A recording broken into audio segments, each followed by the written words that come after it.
All right, we are live. Good afternoon. Hey, how you doing? It is a new week. We're already almost the middle of October. Like I can't even believe it. I don't even know.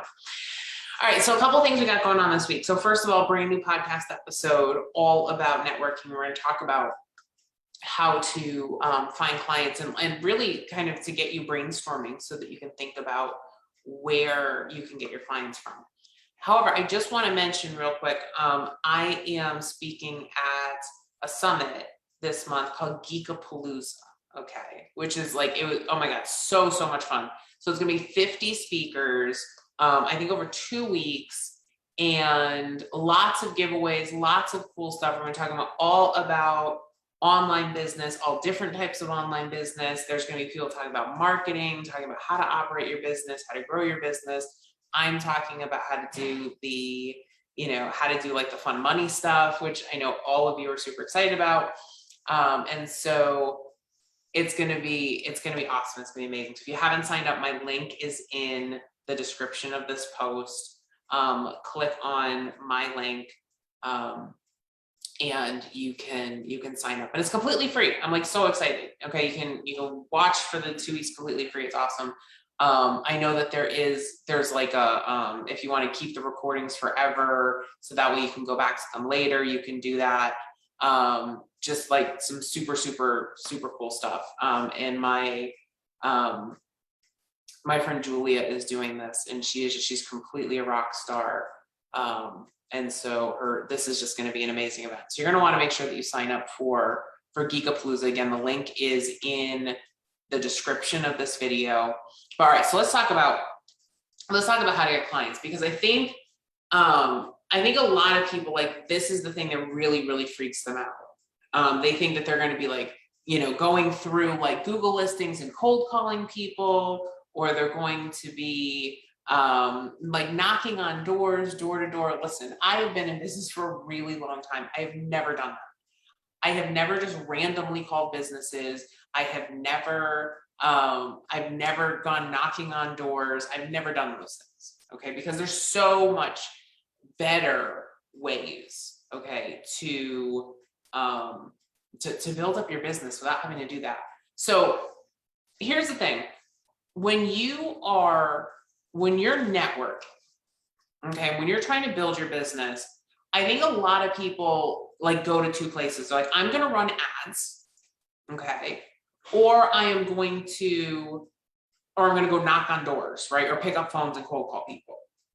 Okay, so first of all, the reason that ads aren't super effective if you are a bookkeeper is that people want to do business with people they like and trust, right? So you're literally going to be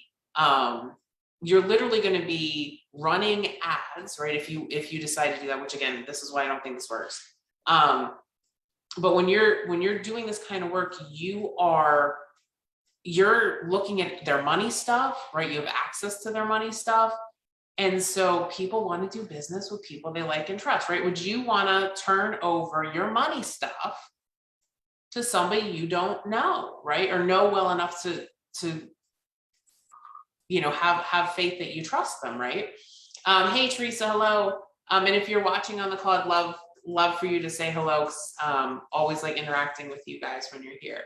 But I just want you to kind of think about that a little bit. Like, think about the kinds of things we're asking people, to share with you.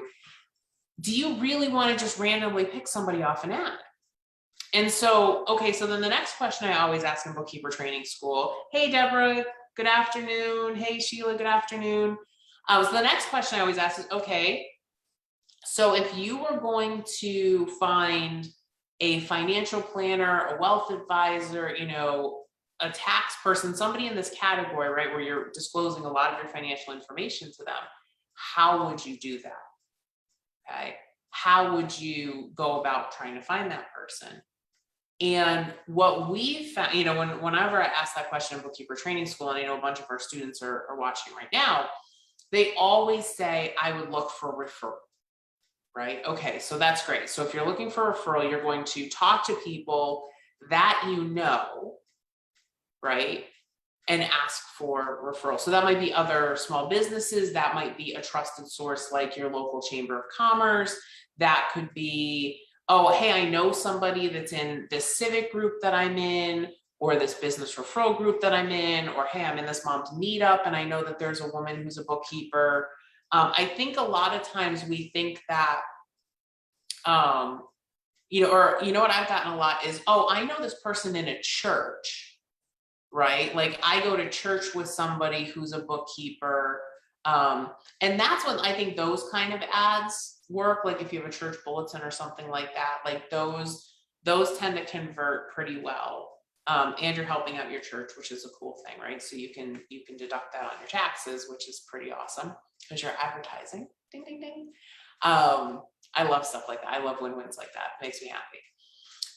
But so think about how can you build relationships in areas where you can grow that like and trust. And I think when you're doing that, think about what I always do. I refer to them in Bookkeeper Training School as the connectors.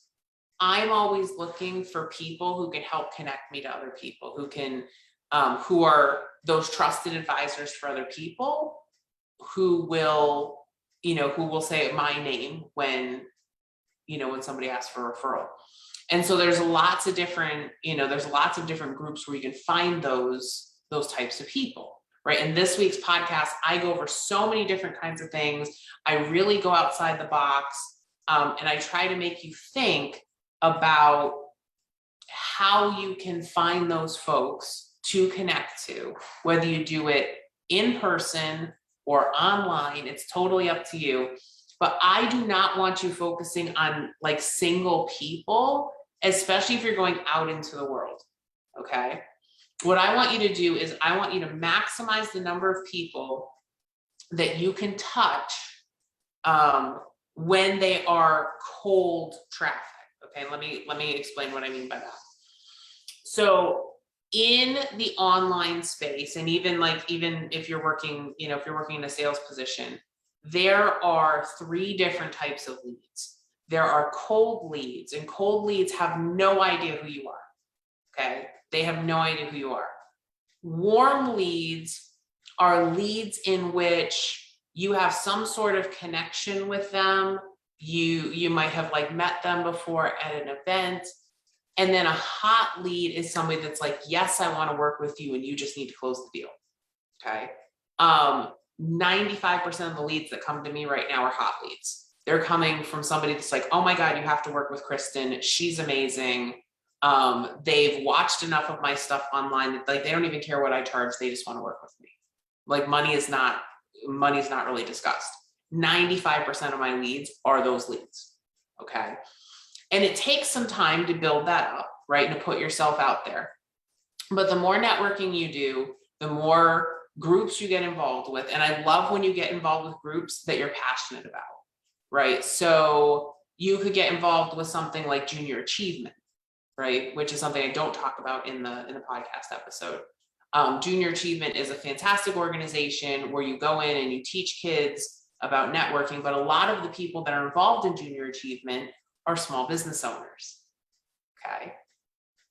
So if you want to help teach kids about money and business, Junior Achievement will train you, right? They go through this extensive training process. But if you go in as a bookkeeper, first of all, it's something great that you can talk about in your marketing when you talk to people. But also it's a great way to connect with other business owners. See how cool, right?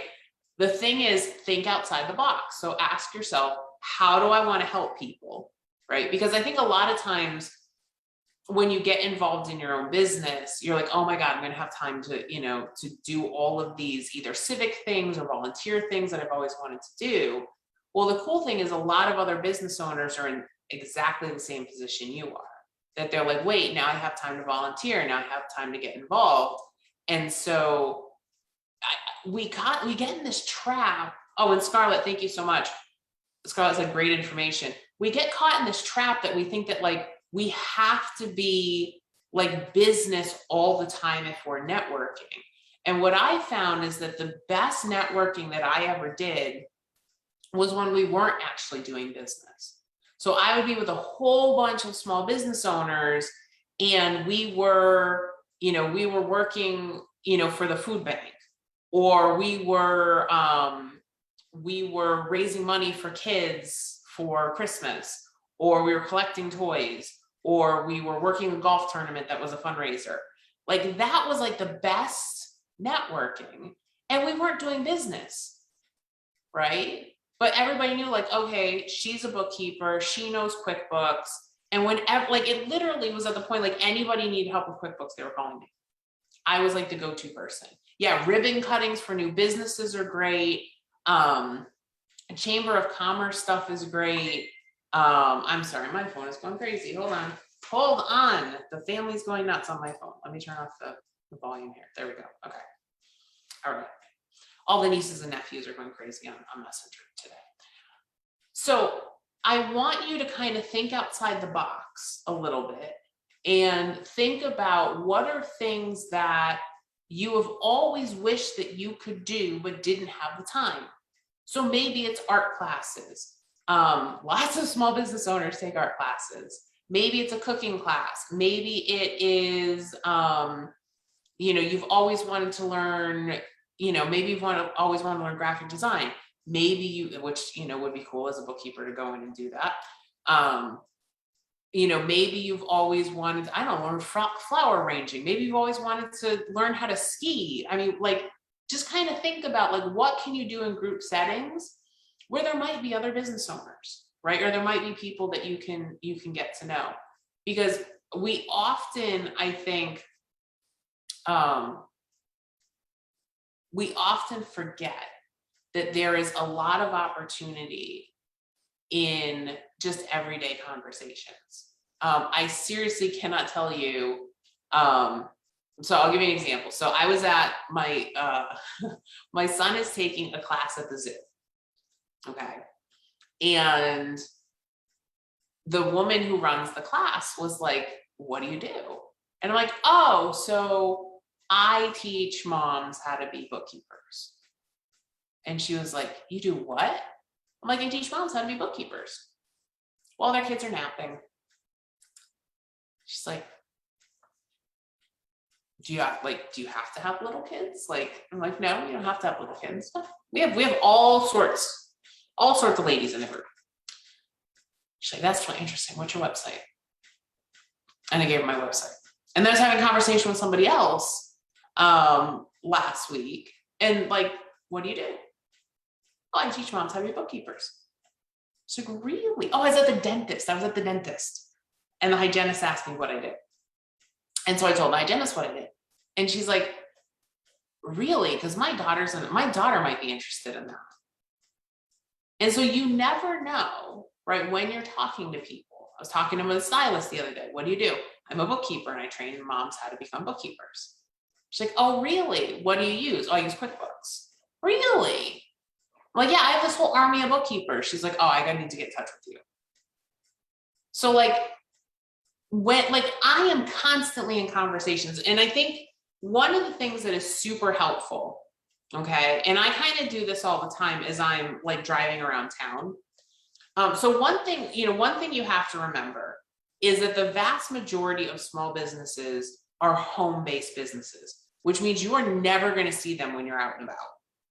Okay. But what I've started to do is start to think about, as I'm driving around town, what types of businesses are small businesses.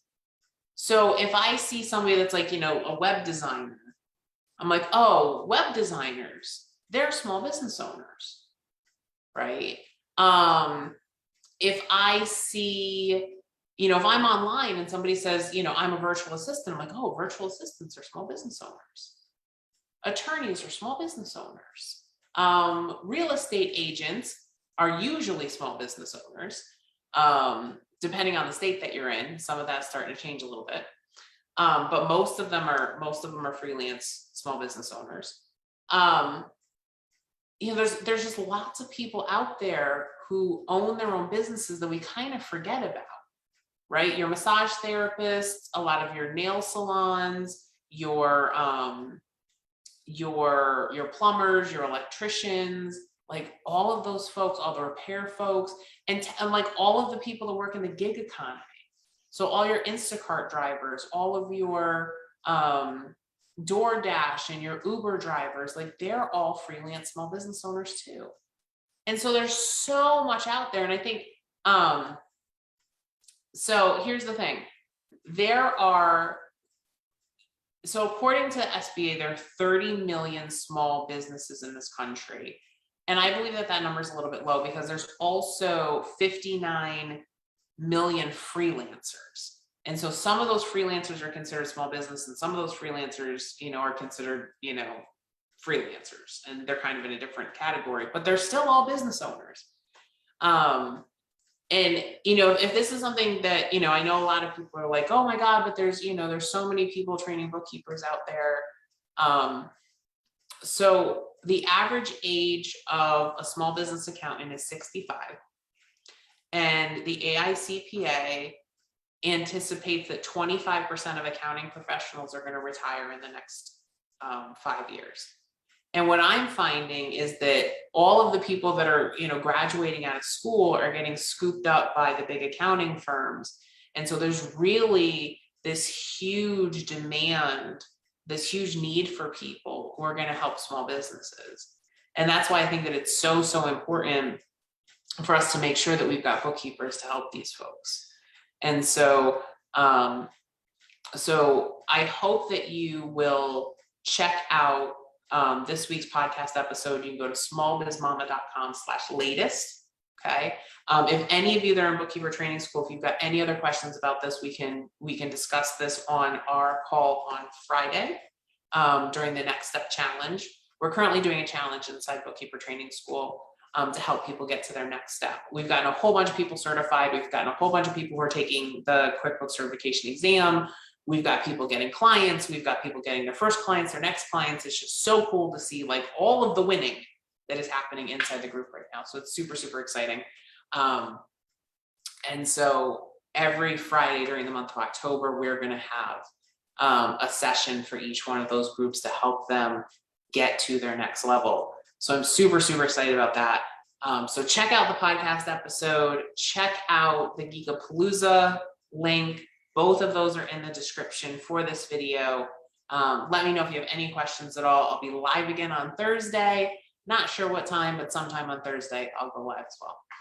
All right, take care of yourselves, take care of each other. Have an awesome day, and go do something for you, okay? All right, love you all. Bye.